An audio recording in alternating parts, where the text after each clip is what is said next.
right, welcome back to another episode of Film Facts Stats. We are a notch above your group chat. I'm Jack Coyle, and I'm joined by my co-host Mason Wood, the football editor for Back Sports Page, as well as a contributor to Shy City Sports. Mason, how are we doing, brother? I am doing fantastic. I'd be a little bit better if my lock of the week would have hit, but it is what it is. It is what it is. We got another week to hopefully get another dub, so we're back at it again. Yes, as Mason alluded to, it was a rough week for the locks of the week, but don't worry, guys. We're coming back at you with some more. Also with us is Freddie Freeman. Freddie is a professional handicapper, a film aficionado, and a resident NFL expert. I want to clarify one thing. Name is Freddie Friedman. There's a D in there. I have been mispronouncing it since episode 1, and I sincerely apologize, Freddie. Freddie, what are we going to be talking about today, buddy? Yeah, well, first off, I really enjoyed just the fact that you had it as Freddie Freeman is not taken personally. I chose not to correct you, but I don't know why I enjoyed that. I also suffered a little bit lack of the week. Technically, it was a push depending on the sports book, but the rule here is if you didn't win, you lost. So definitely not great on that front. But we'll be catching up on last week's games and looking ahead to the conference games. Absolutely, brother, and I'm looking forward to it. So, if you've never seen the show before, it's a football podcast brought to you by Back Sports Page. We cover both college and the NFL. I cover college, Freddie covers the NFL, and Mason does a little bit of both. So, without further ado, let's go ahead and get started. Ohio State. Reports have been released this week that put Ohio State's transfer portal spending at $13 million. Caleb Downs, the safety from Bama, is allegedly being paid $1.5 million a year for the next 2 years. They've also secured the transfer of Quinshawn Judkins, the excellent running back from Ole Miss, and Julian Sayin, one of the top-ranked quarterbacks of the 2024 class from Alabama. I got to put it on record today, guys. It is Wednesday, January 24th, 2024. Next year for Ohio State, it's a championship or it's a bust. If you spend $13 million on the offseason trying to collect these players and you don't win the championship next year, I'm sorry, Ryan Day is on the hot seat. And I know it sounds crazy because who would you replace Ryan Day with? I mean, he's one of the best coaches out there if you look at his winning record against top 10 teams, etc. But hasn't beaten Michigan in 3 years and hasn't taken home any trophies in those 3 years. I think that he's going to be on the hot seat if he doesn't deliver a championship next year. Mason, would love to hear your thoughts, buddy. I can't say I disagree with you with the way that the NCAA landscape is starting to shape out, right? There's not going to be any more Nick Saban, probably not going to be any more Jim Harbaugh. We'll have to see. So a lot of those big bads that have really been in Ohio State's way, they're going to the wayside. The opportunity is going to be wide open. The thing that I think could trip them up is obviously it's something I continuously think about, but the 12-team playoff, I think you just have so much further to go to get to where you need to go. But I think to your point, it is kind of a championship or bust kind of year for Ohio State in a year where they feel like they have the biggest advantage over everybody. I mean, them and Georgia pretty much, I feel like, have an advantage over everybody else right now, and they could easily be the two top dogs if they perform the way they should be. 100% Mason. I agree completely that it's between Georgia and Ohio State right now. They have won the transfer portal, so to speak. Mm-hmm. And so I'm looking forward to seeing them next year. But to your point, a lot more parity in the college football landscape now that we got Nick Saban out with the 12-team playoff.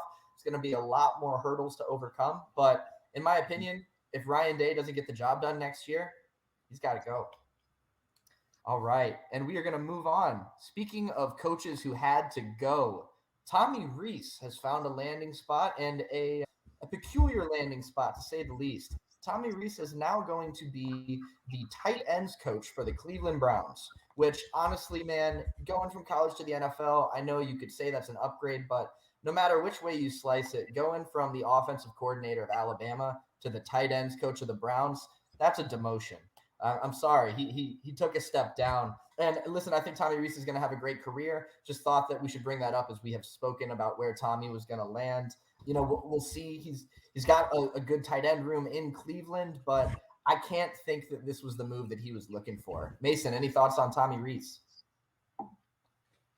Yeah, I think that, to your point, this is a very, it's not a lateral move and it's not a move that kind of pushes him forward. I think that despite the fact that he's going to the league, I think it's important to remember he was a Notre Dame offensive coordinator at one point, or not offensive coordinator, excuse me, quarterbacks coach. So like if he could have found a quarterbacks coach job, this would have been a very different topic. But it's the fact that he got put in the tight ends room where it feels like that's kind of a settling job, and I think it kind of goes to show the job he did this year. Like that's what he gets, like you have that kind of performance this year. That's what you get. I mean, I don't know. Just saying, I'm not surprised, but I don't think it's a good thing for Tommy Rees at all, and that might be the last we hear of him for a while. Yeah, that's a great point, Mason, is you look at his performance this year, you look at Alabama's offense this year compared to years in the past, and you could definitely make the argument that maybe Jalen Milroe is a bit of a step down at the quarterback position from where they were at in the years past. Definitely you can make that argument, but I mean, if you just look at the offense as a whole, it's going to rest on the offensive coordinator's shoulders, and really, it wasn't pretty this year. So I agree with you, Mason. Not surprised he didn't get scooped up. Moving on to some more coaching carousel news. Harbaugh has all but signed his name on the Chargers contract. It appears reports have come out in the last 30 minutes that he could be signing the deal as early as today. He will also likely be bringing defensive coordinator Jesse Mintner and his son Jay Harbaugh with him to the league. Any thoughts on that, Mason? I know that we have spoken a little bit about him going to the Chargers in the future. Any thoughts? Yeah, I think it's a good move. I think it'll be interesting that he's going to be in the AFC. I think that he's going to have a lot of talent that he's going to have to get through. But I think that a guy like Jim Harbaugh really welcomes the challenge of trying to figure out how to stop a guy like Lamar Jackson and Patrick Mahomes and stuff like that. It's a challenge. And so I think it's something that he's going to welcome. It's going to be intriguing to see how things shape out for them. I was reading some stats about their previous GM and his hit rate within the draft and everything like that. So there's still a lot of work that needs to be done to this roster, and let's not forget that. And I don't think it's going to be if this is the move that Harbaugh decides to go to LA, then I also don't think it's going to be a 13-4 season next year. It's going to take some time. Let's not forget Harbaugh's been out of the league for a little while, so it is going to take some time to adjust. But I think he will get there at a certain point. I would really like to see him go to Chicago, but it's off the table at this point. And damn it, I'd much rather see him in LA than at the Falcons. So I'll take it.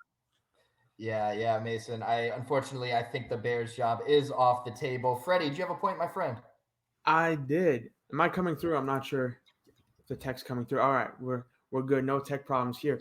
I had to disagree with Mason there. I think this could be a 13-4 season. Yes, they do have some work to do on their roster, but it's not as far as it may seem looking at the record this year. They had a slew of injuries, and obviously some of these guys are injury prone. It's not just, all happenstance or coincidence, but they had been playing horrible X's and O's. They had been having horrible play calling.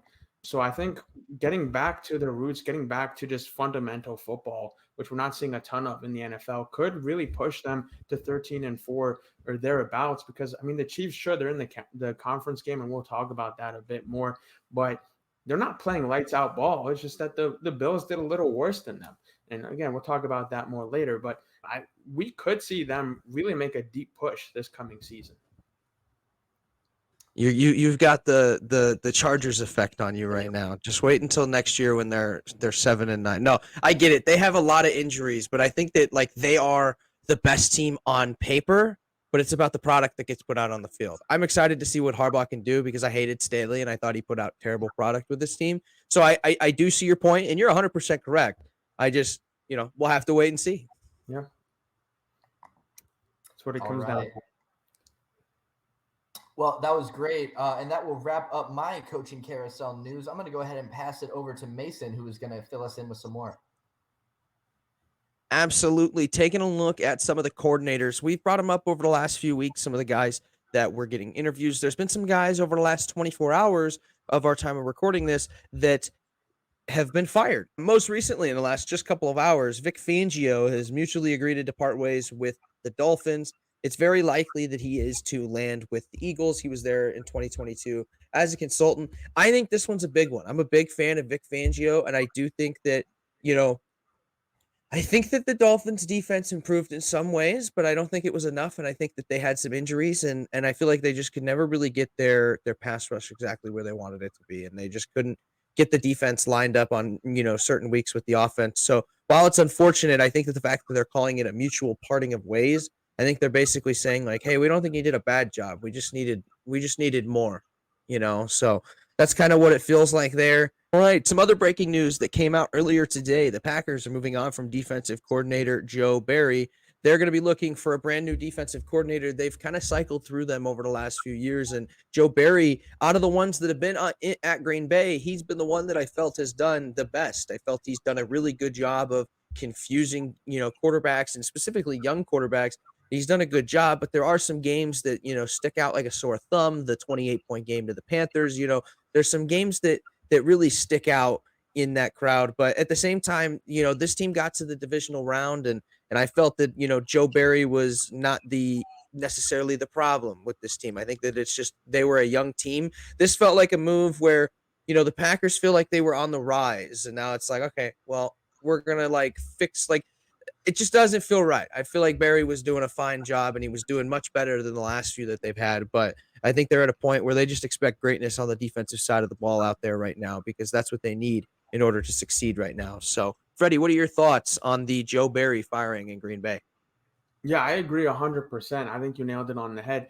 I'm not going to sit there and say, that he's fantastic, but I think he was doing a fine job with what was given to him. I don't think they were the most talented defense, not even close. And, I think there was definitely what to clean up, but the GM has been questionable for a long, long time. And, I think, look, honestly, what we're going to see there is they're going to sign Jordan Love to an extension and then draft a quarterback. So just to give you an example of what this defensive coordinator was dealing with on his side of the ball, yeah, I think that's definitely a good scoop up for somebody. Absolutely, absolutely. So Joe Barry officially gone. I think he will eventually land a spot, and there's a few defensive coordinator jobs that he could be interested in.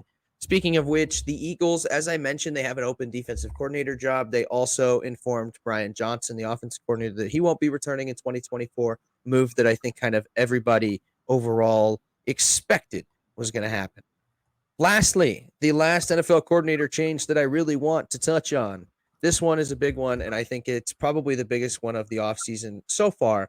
But Shane Waldron headed to Chicago. Now, I'm not biased because I say this is the biggest one. I think that you've got one of the best offensive coordinators who helped resurrect Geno Smith's career, now headed to Chicago with free reign on what he can do. If they're going to go with Caleb Williams, if they're going to go with Justin Fields, there's a lot of leeway for him to kind of decide what he wants to do. This is a really good move for the Bears. They've been looking for a good offensive coordinator, and it was very clear in their searches that GM Ryan Poles was really looking for a guy that was up the Sean McVay coaching tree, and that is exactly what he found. So this is something that I think is going to hopefully work out for the Bears. I'm excited to see what he does. More so, it's hard to make any predictions right now or say anything because we don't know what that Bears offense, we don't know who's going to be commanding it next year. Until we know who's going to be commanding Shane Waldron's offense, it's going to be really hard to make any predictions about the Bears next year. Freddie, would you agree with that statement? Yeah, it's definitely going to be hard to anticipate, hard to predict what's going to happen. And I try and avoid that at all costs, even when we know who's going to be in the positions. But as for Shane Waldron, I think this is a nice hire. I was not a fan of firing Getsy. I thought he was doing a great job, and I think he's going to be a good hire for somebody out there. But this guy just making the Seahawks offense work. You were talking about Geno Smith, but also their interior offensive line was not all that good. They had young tackles, one of whom was hurt multiple times throughout his young career. So this guy really just put pieces together, made stuff happen, and it's definitely going to be interesting. The Bears have enough draft capital to really create all the firepower you could want in an offense. It's the dream position for anyone. So him coming in, he's going to have a great shot to really attach his name and build the offense as he wants. Absolutely. It's going to be very interesting to see how that works out. So definitely exciting if you're a Bears fan. They also, if you guys didn't know, are one of 3 teams that could be forced to do Hard Knocks next season if things don't end up working out with the team wanting to basically volunteer. Those also include the Broncos and the Saints. Don't be surprised if the Bears are the Hard Knocks team. I think they would be very marketable. Plus, with everything going on, I'm not going to be surprised to see them on Hard Knocks. Jack, I see your finger up. What you got, brother?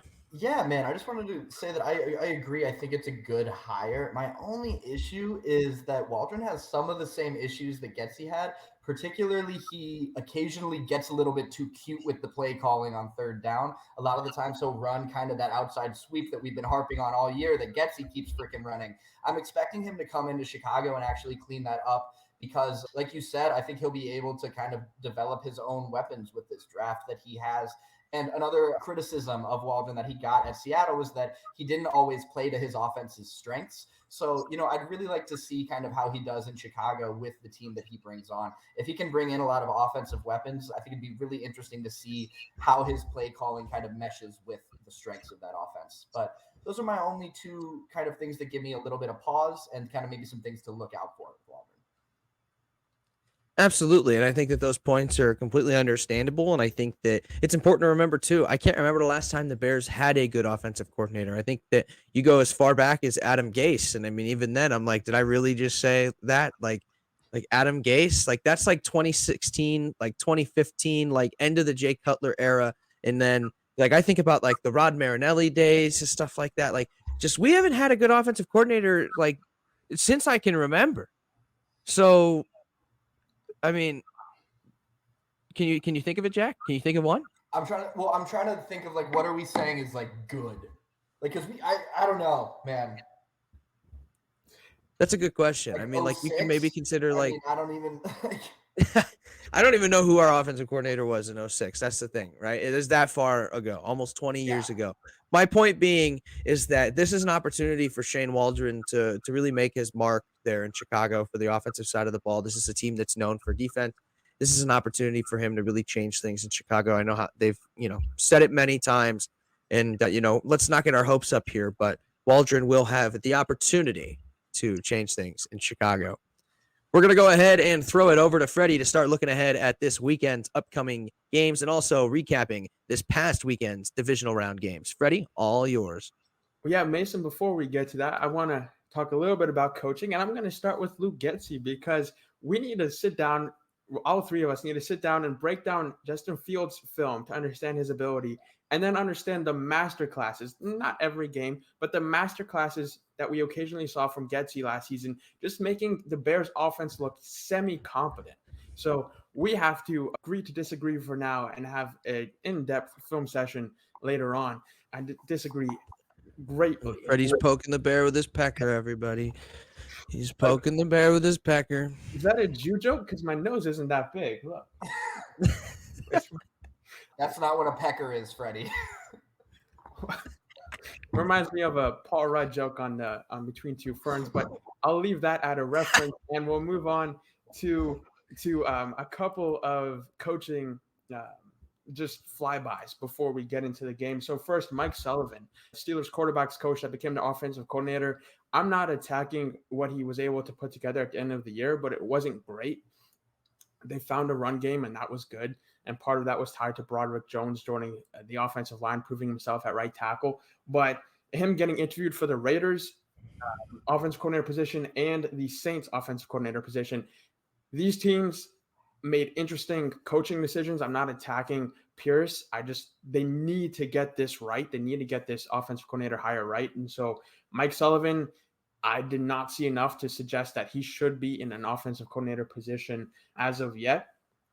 And then especially for the Saints, who have technically enough talent, even though they have a ton of cap problems, to really go out and compete. And they didn't fire Dennis Allen as they should have, but they need to get this offensive hire right. So this is just interesting that he's really in the conversation at all. And those are two teams that are, not secure at the head coaching position. So just interesting there. But moving on to Brian Callahan, Bengals offensive coordinator, now hired by the Titans.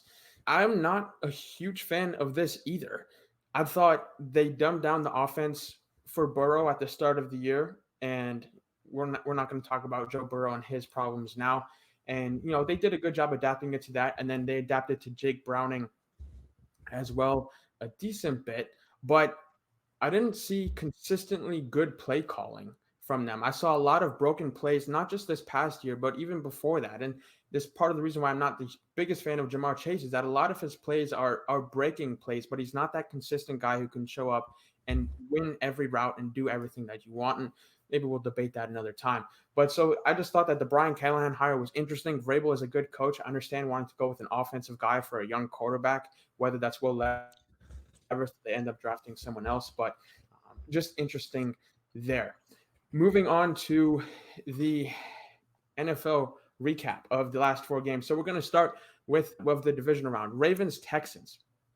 Right now, this was not surprising to me at all. And I when we talked about this game, I didn't think it was going to be particularly close because the Ravens don't have Ronnie Hickman. They have Marcus Williams, but he didn't, give up another Minneapolis miracle. They didn't give up any busted plays, and they just played solid defense. And the Texans weren't able to generate enough, great plays on the offensive side of the ball.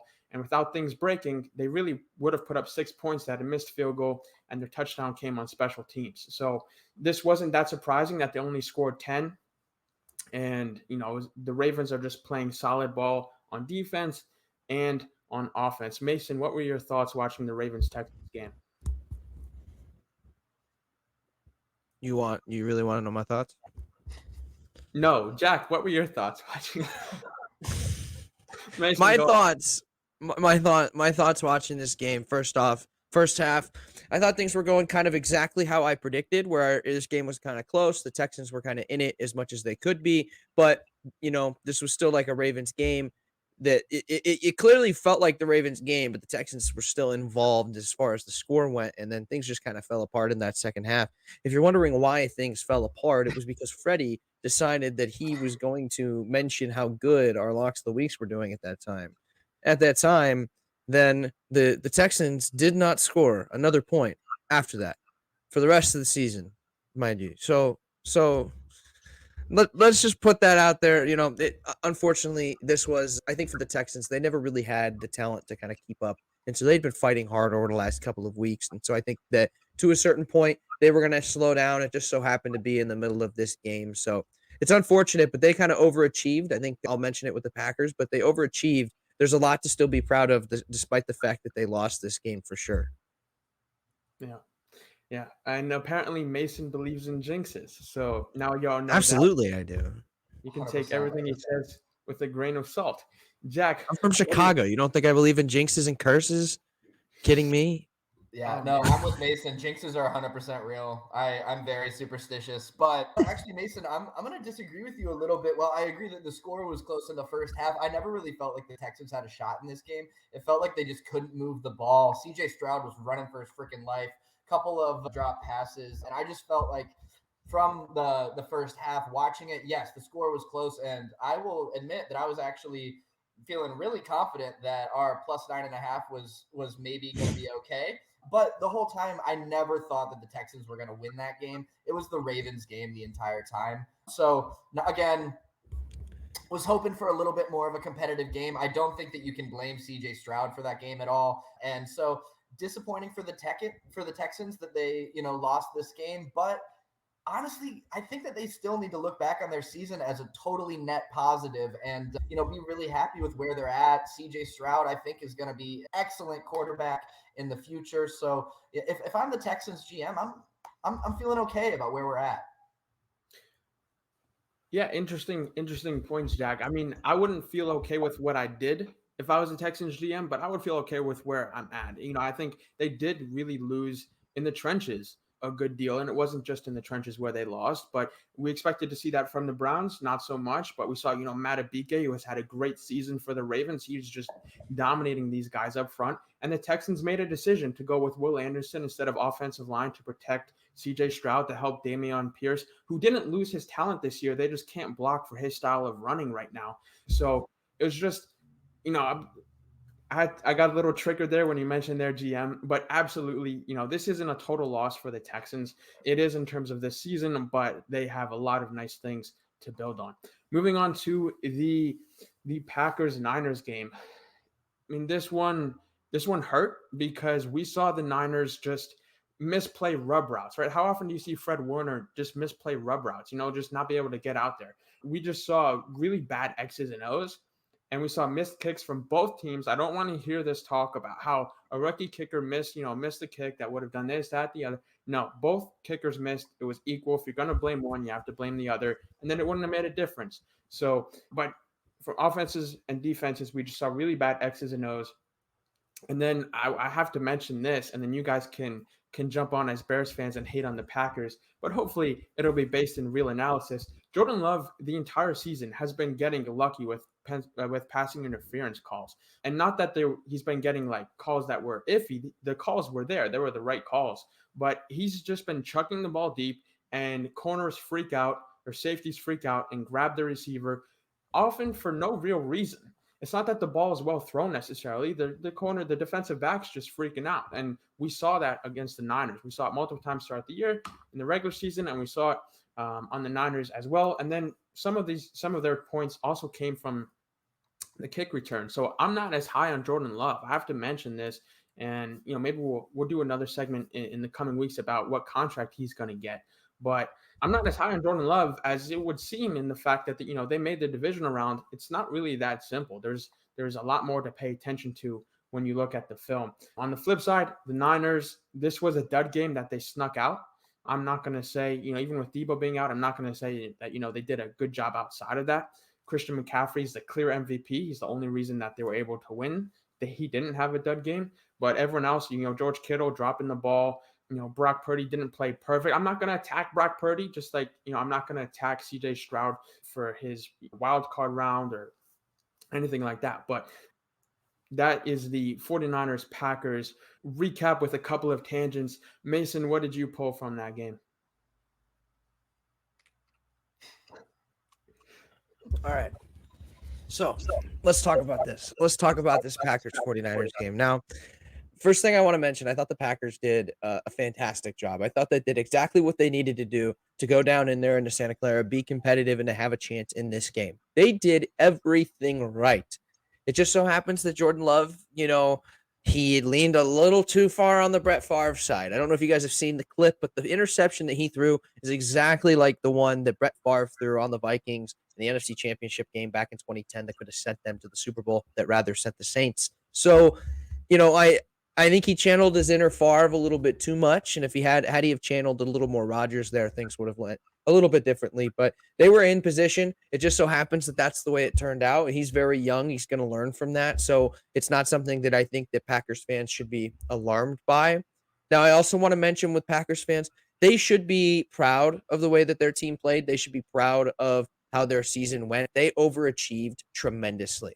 I, along with many others, had this team below 500. This team not only finished above 500, they ended up in the divisional round and were very competitive against a team that's more than likely going to be in the Super Bowl. That very could well be in the Super Bowl. So this was a very good game for the Packers. They just couldn't finish it out. And I think that their fans need to just, take a slight chill pill. All right. I know a lot of them are upset about the refs. And if you didn't know, they had 1 penalty called on the Packers and about 9 on the 49ers. So the refs, no, they didn't cause no problem. Shut the hell up. The refs did nothing but help you. Okay, so keep your mouth shut about the refs. I don't want to hear it. Okay, you lucky mofos. They help you all the time. They're like the dude at work that won't stop grabbing your ass. Okay, that's what they do for you all the time. So stop complaining. Okay, and on to my other point. This is the other thing that made me mad. All this talk about check down king Brock Purdy, check down king. Do you know who led the NFL in yards per attempt? God damn it. Brock Purdy. He's no check down master, okay? He had a bad game. And the thing is because he's a late round pick, because he has a bad game, he's living up to his expectations. He sucks because he's a late round pick. Here's my thing with Brock Purdy. And it's something that I noticed it a couple of weeks ago, where every time I watch him, I love the way he plays. And when he was in college, I didn't entirely understand why he wasn't highly touted. I didn't get why he was a 7th round pick. I didn't think he should be a 1st round pick, but I didn't think he should be a 2nd or a 3rd round pick either. The thing is, I'm sorry, excuse me. Let me rephrase. I didn't think he should be a 1st round pick, but I felt that he should have been in one of those middle rounds. I at least felt that he should have been talked about and not for being Mr. Irrelevant, because everything that he did well at Ohio State, he transferred it right over. And a lot of those throws where he stands in the pocket, he's calm. You look at the feet of a quarterback. Last night I watched the drive from Joe Montana, where Joe Montana checks it down the entire way down the field except for one throw to Jerry Rice. Okay, either way, it's a win. They go down the field and they win. And the biggest thing you can look at is watch their feet. Take a look at the feet between those two. Look at Brock's feet this weekend and look at Brock's feet in any game, and then look at Joe's feet. I'm not saying he's Joe Montana. I'm just saying two of them have a calmness that a quarterback needs in order to play the position.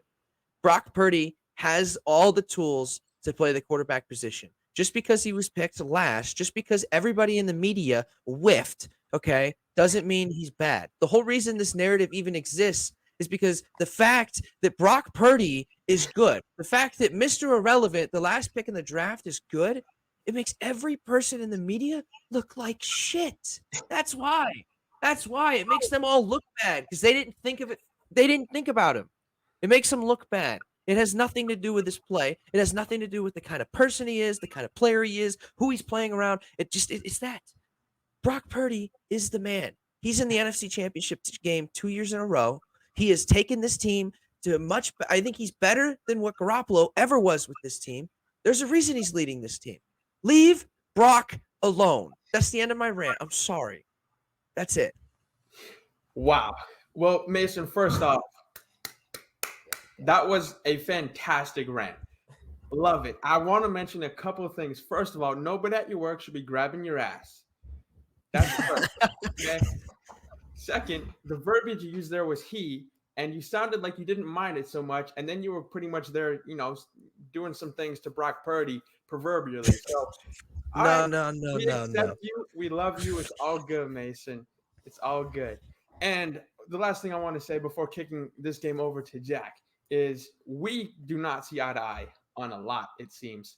I was sitting there saying how the 49ers, they're bad X's and O's, and you're there saying Packers doing a good job. So we might start to be getting a little bit of a divide here to track. Team Mason versus Team Freddie. We might be able to, we just have to keep an eye on that. But hey, Jack, just remember, guys, Team Mason did not pick the Browns to win the Super Bowl. This is true, but Team Mason did take the Texans plus 9.5 against the Ravens, whereas Team Freddie warned him not to. This is the point. Jack, what were your thoughts on the 49ers-Packers game? Man, y'all are ridiculous. And I think I need to take a step back because we started analyzing the media and anyway, but I actually agree 100% with what you're saying, Mason, is the reason that narrative exists is because everyone in the media would have to be wrong that Mr. Irrelevant just went to the NFC Championship twice in a row. So I echo that 100%. I think Brock Purdy deserves all of his flowers. Now, back to the game. This one was if you're a Packers fan, I mean, you've got to be punching the air all week because this was their game to lose, man.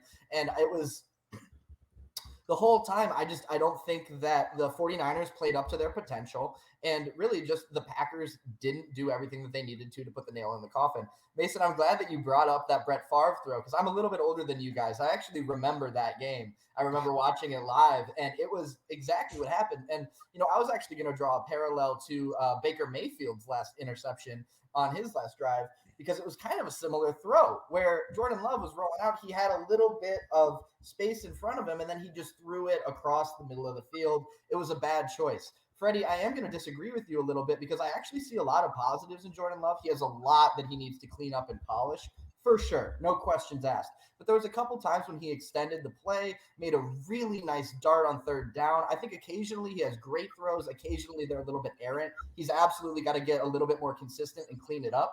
But again, to Mason's point, Packers fans have nothing to be upset about. They performed so much better than I thought that they were going to this year. By everyone's account, this was a rebuilding year for them, and they made it all the way into the playoffs. So, I mean, I don't understand this narratives that Packers have. And Freddie, I think you were going to actually comment on some comments that Matt LaFleur had made about how he was expecting the Packers to be better next year. And I'm not going to stop on those comments for you. I'll let you respond to that. But my thoughts were, man, I thought they were leagues better than I was expecting them to be this year. So if I'm Matt LaFleur, I'm pretty happy with what I've got right now. I don't know, man. Yeah, man. Well, that's the hard part about having a good season like that in a rebuilding year, though, is now like the expectations, they just kicked up a notch for next year than what they would have been had they have gone 7-10, right? Like Yeah. Yeah, I mean, 100%. And so a couple of things here. First, Mason, Mason, I'm gonna agree with you and Jack. Yeah, the media, we can all hate on the media together. We're not on any different boats there. That's one. Two, Jordan Love did take steps in the second half of this season, 100%. I'm not hating on him totally as a player. I'm just saying he's not really what it looks like if you just look at the end result of games. Totally. And we can talk about this. So this what we'll just throw this in here. I'm not going to even mention. I don't care about the fact that LaFleur expects better. No kidding, right? I was at the gym and I saw ESPN breaking news. LaFleur expects better next season. Talk about hating on the media. What are you doing? Yes. No, I thought the Packers didn't think this was a business, didn't think you're supposed to win. Just like when the announcers say, I know, you see what they want to do here is score a touchdown. Oh, thank you. Thank you so much for your input. What are we doing, guys? So stay with this podcast because we will never say that is breaking news that a team wants to win a football game. So anyway, all right. Time to move on. We have to stay conscious of the time here. And this actually, Jack, perfect segue. You mentioned Baker Mayfield's last interception. The first one off of Mike Evans' hands. The second one wasn't really the same as Jordan Love. Jordan Love was kind of freaking out, trying to make something happen on the last drive. Baker Mayfield red zone coverage. And then Derek Barnes flipped his hips, came around in man, and threw that pick. So it was a little bit different. But look, I think Baker Mayfield and Jared Goff had the same game because Jared Goff really threw a pick as well. The Bucs dropped it, right, on that first drive. So this was an interesting game, fairly close, as we all kind of thought it would be. And what the hell was that game management? I was sitting there with the boys, right? And I'm like, third down, 16 seconds left. And I see them take on the play clock, that is, something like this, 16-14. I see them take the knee, and I'm, what? That was third down. The Bucs have a timeout. And then I'm watching the clock tick. Was I wrong? What's going on? And people are like, oh, that was second down. I'm like, that was third down. What is happening? I thought I was going nuts. And then for both coaches after the game to just be like, yeah, no. I mean, I didn't what could we expect different from this football season? It's driving me crazy. We thought this may be the best coach game of the weekend. This was maybe the worst coach game of the decade so far. Just at the end, both coaches, what is happening around the NFL? Guys, what did you take? You don't have to comment on that if you don't have thoughts on it, but I don't know how you wouldn't. What did you take from the Bucs-Lions game? Jack, you can start it off. Yeah, well, first of all, honestly, I just want to give props to Dan Campbell for changing the culture in Detroit. I agree that there's a lot of stuff that he needs to clean up as well, but let's just talk about the culture change that's happened in Detroit over the last, you can go back a decade, you can go back 5 years, you can go back, really, honestly, you can go back 20 years if you want to talk about it. Just the turnaround that he's made, the attitude that city has now, everyone is behind him, and Jared Goff, same thing. You know, he has really kind of galvanized that city. So I just got to give my flowers to Dan Campbell. I'm rooting for them going forward. Just had to say that.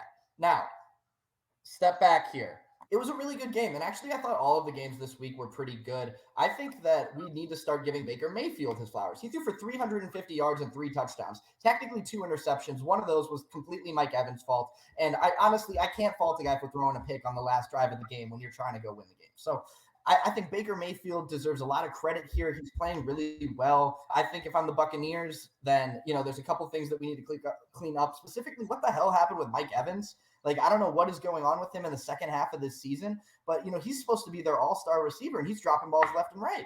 So there's a couple questions going on in the Bucs, but I think if they get a few weapons in there and clean up a few issues that they have, then the Bucs can be a real contender as well.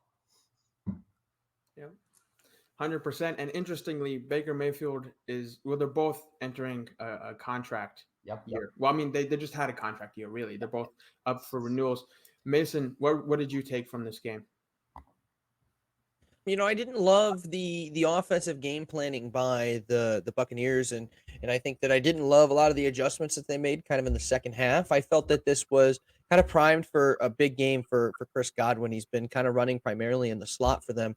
And in that position, the Lions have given up like I think third most yards in that receiving position. So this was an opportunity for Godwin to kind of take over, and he really hardly didn't do anything. And they kept trying to feed Mike Evans, and Mike Evans just couldn't get it done. And so like I felt like this was an opportunity for Godwin, and then they'd never made that adjustment to really try and get Godwin the ball until it was way too late at that point. So I think that was their number one missed opportunity was they didn't game plan well enough, and it should have been more centered around Godwin rather than Mike Evans. I understand Mike Evans is an all American, all pro.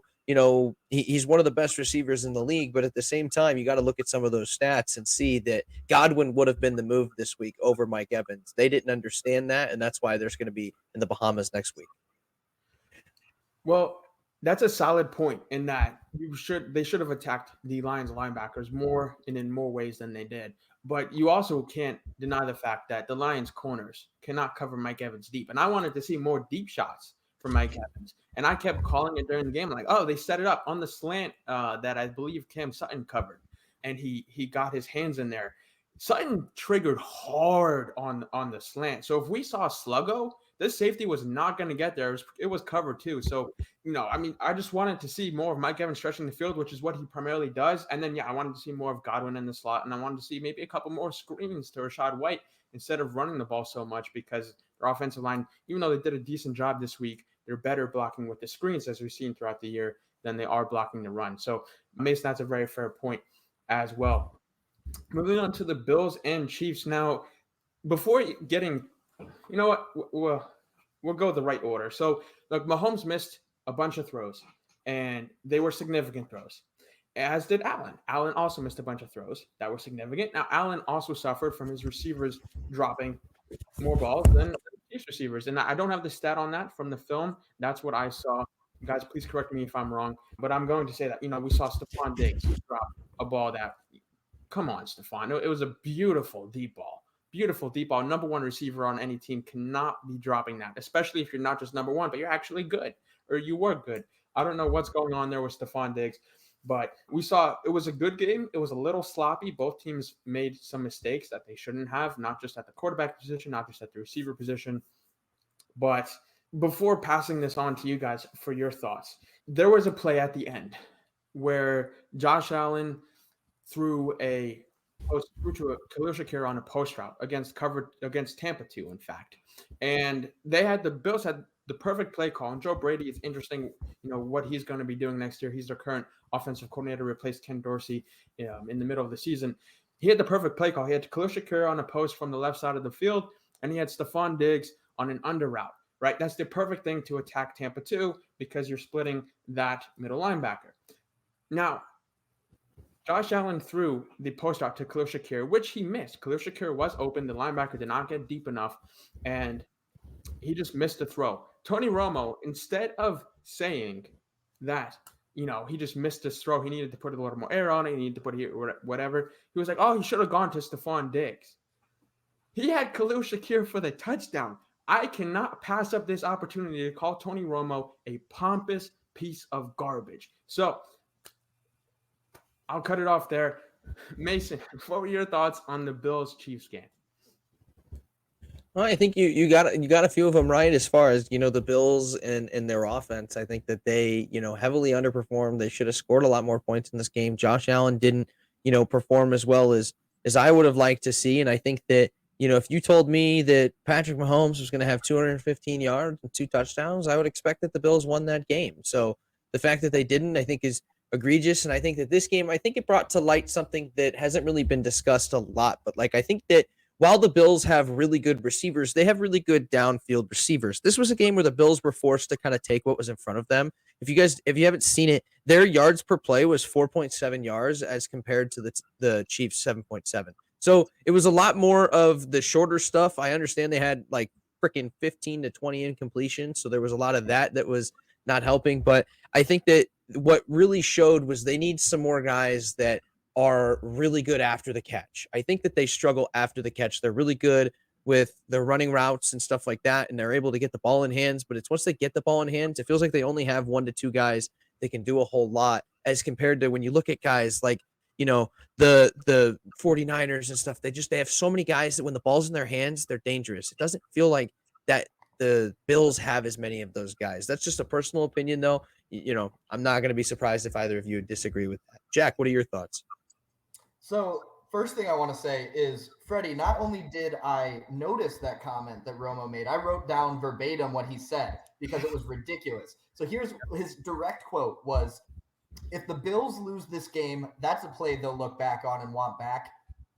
What a bitch. Who says that with 2 minutes left when a game's going on and you're in the booth? I'm sorry. That's terrible announcing. That is ridiculous, man.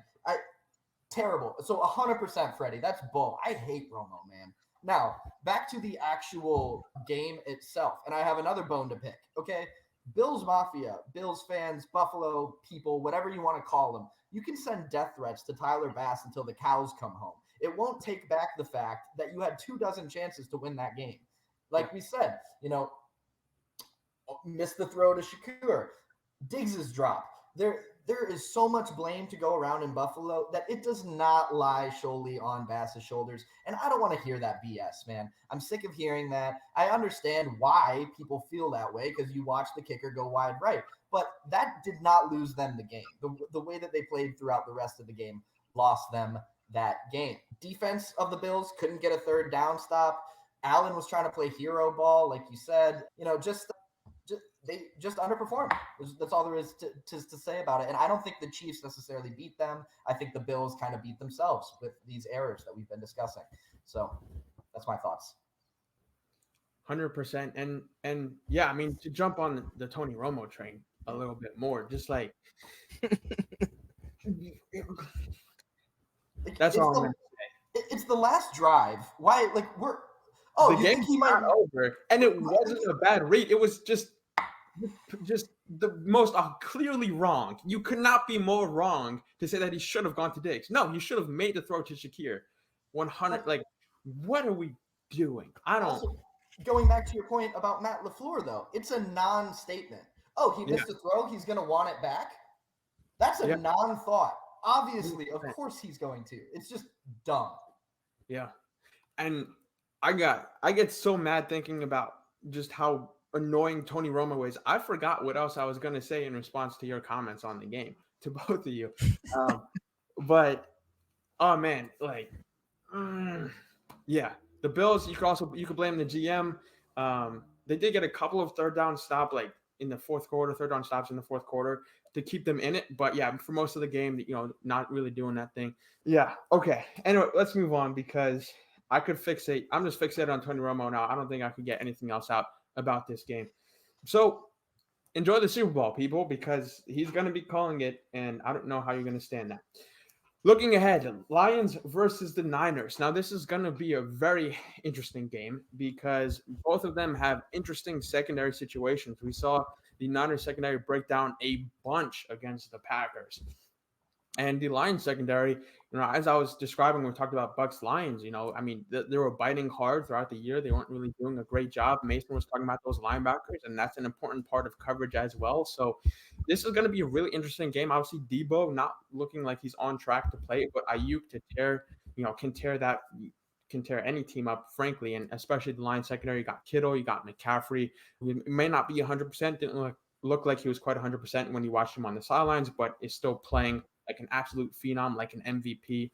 Going to be an interesting game. The Niners, again, it's going to come down to, are they going to dud or not? If they don't dud, this could be a 38-6 game like we saw Ravens-Lions. Like it shouldn't be close. The Lions don't have this talent, frankly, in the back seven of their defense, and their offense is inconsistent. So Dre Greenlaw could end up with another 2 picks where he ends up looking like a 7-year-old that doesn't know what to do with the football. But a lot of fun to watch, I have to say. I enjoyed watching Dre Greenlaw try and figure that out.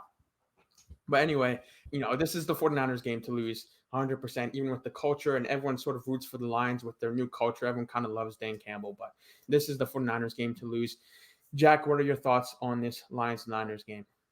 Yeah, man, it's definitely the 49ers game to lose here. I actually would love it if the Lions pulled it out like I've been talking about. And I think Devo's injury actually creates a lot of interesting situation for prop bets. So when Debo's out, Kittle has actually had a lot of big games in the past. However, those were against teams that historically had bad defenses against tight ends. Now, we know that San Fran has really good defense against the tight end scheme. So I'm expecting him to actually get kind of locked down this game because they don't have Debo there. I think that they're without Debo, they're going to be able to kind of lock onto Kittle and Ayuk a little bit more.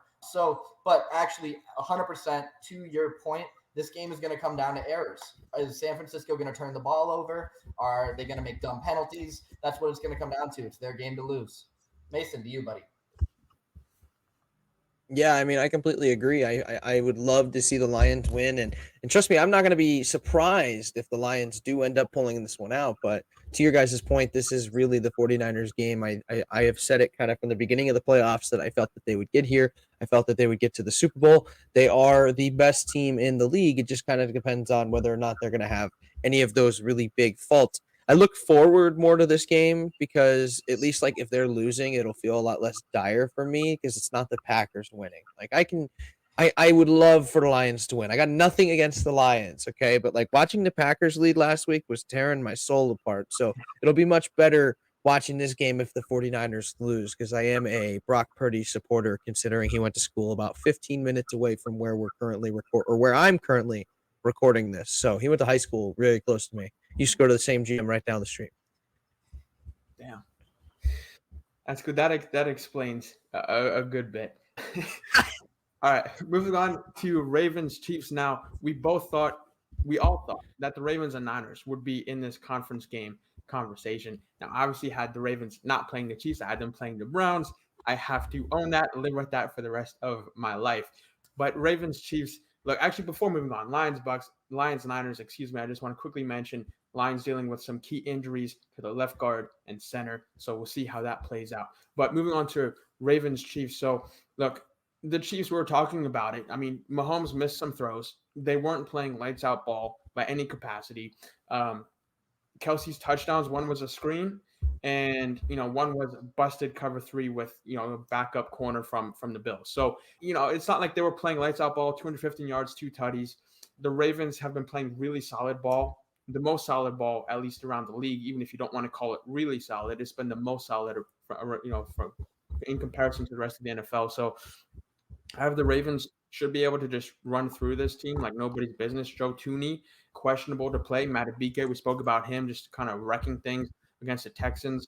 So Ravens game to lose, just like it's the Niners game to lose against the Lions. This is the Ravens game to lose against the Chiefs. They're more talented. They're more consistent. Should be able to get it done. Mason, what are your thoughts on this game? I completely kind of agree with you. I think that one of the big stats that I haven't seen a ton of people mention is the Bills. Like that's a tough game that the Chiefs had to play last week. It's a tough team that they had to play, a very physical kind of football game because that is what Bills' brand of football is. And so for the Chiefs, right, they're in this boat where no team has ever beaten, like in the Sean McDermott, Josh Allen era, no team has followed up beating Buffalo with a win in the playoffs. That is something that's never happened. It destroys these teams to where they can't win the following week. And it's happened to the Chiefs before where they've lost the week. I think it was the year they lost to the Bengals in the NFC Championship. They saw the Bills the week prior. So I think that's going to really, really affect them because I think that the Ravens had a far less physical game last week. They had the 2 weeks of rest plus a less physical game where the Chiefs have had to fight and claw. I think this is the Ravens game for sure. Jack, what are your thoughts? Yeah, man, 100%. It is the Ravens' game to lose, or it's the Ravens should win this game on paper. It is their game to lose. They're the better teams. The Chiefs have struggled offensively all year. However, the only thing that gives me pause, and you can call me a conspiracy theorist all you want, I think the NFL wants a Chiefs Super Bowl more than anything. So all of those people at home who think the NFL is scripted, I'm not one of them. I don't believe that. But you're going to find out this weekend because that would be the biggest money-making event possible, would be a Swifty Super Bowl. If the NFL's rigged, the Chiefs will go past the Ravens, okay? If it's not, we'll have a nice, easy Ravens victory. If it tells you anything, Jack, it was announced that the guy that's going to be doing the refereeing for this game, he actually is historically more than any other ref by about 12% leans towards the away team, which the Chiefs happen to be this week. 100%, man. I saw that as well. But yeah, dude, obviously, if you look at the NFL as a business, this would be in their best business interests. I'm kind of being facetious, guys. I don't actually think that they're going to throw the game, but something to keep an eye on. Well, on Jack's behalf, I'm not being facetious, and he's not being facetious. The NFL is 100% rigged in some capacity. We talked about switching the refs, and this came up with the Broncos and when they played the Lions. We're talking about how the Broncos never fixed their ability to stop the run, and then the Lions just ran all over them. Both backs averaged close to 10 yards a carry. Gibbs was over because he's primarily the outside guy, and Montgomery was under. He's more of the inside guy. So, I mean, we were talking about maybe the NFL saying what plays you could call. It does not surprise me that this is the ref for this game at all. The NFL, it is a business, and you try and influence what you can. Obviously, 22 guys on the field at any given time. You can't really control things, but you could push things. So definitely rigged in a sense. All right, moving on to our locks of the week. We gotta wrap up. So as I mentioned, I had Debo to score a tutty last week, and the injury, even though many sportsbooks consider that a push, if you didn't win, you lost. So tough situation. Look, I'm taking the Ravens to make the Super Bowl. I'm taking Ravens money line here. Everything suggests that they should win this game. We just finished saying how the NFL is rigged against them, but I think that they are good enough, and the film is there that they still end up winning this game. Mason, what's your lock of the week? My lock of the week, nice and easy. David Montgomery over 5.5 receiving yards. The checkdowns are going to be there this weekend for the Lions. Montgomery is going to catch at least one or two of them. Every time I like this pick, he tends to catch one or two of them. In 1 week, it was one catch for 11 yards. He just needs one of these with a little bit of space to be able to do this. So not going to be surprised if David Montgomery hits this. I'm going lock it in over 5.5 receiving yards, David Montgomery. Jack, over to you. Yeah, man, that is shockingly low line, but Yeah. I like it a lot. So my lock of the week is Mahomes over 4.5 rushing attempts. He averages 3.9 rushing attempts a game. I think in a playoff situation with the top 10 defense, he's going to get flushed out of the pocket a little more. And so really, I'm just betting on him to have one more rush attempt than usual. I think that's a pretty safe bet. That's going to be my lock of the week is Mahomes over 4.5 rushing attempts. I love that, dude, especially because a lot of the Ravens' pass rush ability comes from the interior, which is not what you want, but yeah, love it. Awesome. Thanks, man. All right, guys. Any final thoughts before I wrap things up? Yeah, screw Tony Romo. I hope Brock has the game of his life. Let's get out of here. All right, guys. Before I get beaten up. Thank you so much for joining us on another episode of Film Facts Stats. Like we said, we are a notch above your group chat. I'm Jack Coyle, Freddie Freeman, and Mason Wood. You can catch us on all major streaming platforms. We are on Spotify, Apple Podcasts, and you can catch us on YouTube. Thanks again for joining us. We'll see you next week.